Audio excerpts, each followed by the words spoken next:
तर सरकारी नाराजीची शक्यता काँग्रेसचे नेते जयराम रमेश यांनी सुद्धा व्यक्त केली आहे। काल दुपारी 1 वाजल्यापासून दुपारी 4:30 वाजेपर्यंत नेमकं काय काय घडलं हे त्यांनी पोस्ट करून सांगितलंय। बघूयात।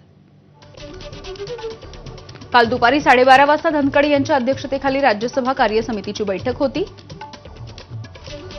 बैठकीला नड्डा यांच्यासह संसदीय कार्यमंत्री रिजिजू हे सुद्धा उपस्थित होते। संध्याकाळी 4:30 वाजता पुन्हा एकदा बैठक घेण्याचा निर्णय झाला। त्यामुळे या बैठकीसाठी सर्व जमले।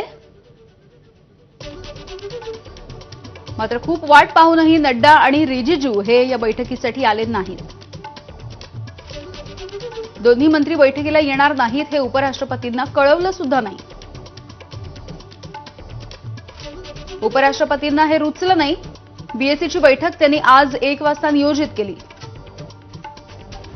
याचा अर्थ काल दुपारी 1 वाजल्यापासून 4:30 वाजेपर्यंत काहीतरी गंभीर घडलंय। त्यानंतर धनखड यांनी धक्कादायकरित्या राजीनामा दिला। प्रकृतीचं कारण देत जरी ते असले तरी सुद्धा पडद्यामागे काहीतरी मोठं घडलं असं जयराम रमेश यांचं म्हणणं आहे। 2014 पासून धनखड यांनी शेतकऱ्यांचा आवाज उठवला। विद्यमान G2 सरकारच्या काळामध्ये विरोधी पक्षाला त्यांनी अधिकाधिक जागा दिली। धनखड यांना उपराष्ट्रपती पदापर्यंत पोहोचवणाऱ्यांच्या हेतूंवरती सुद्धा आता शंका आहे।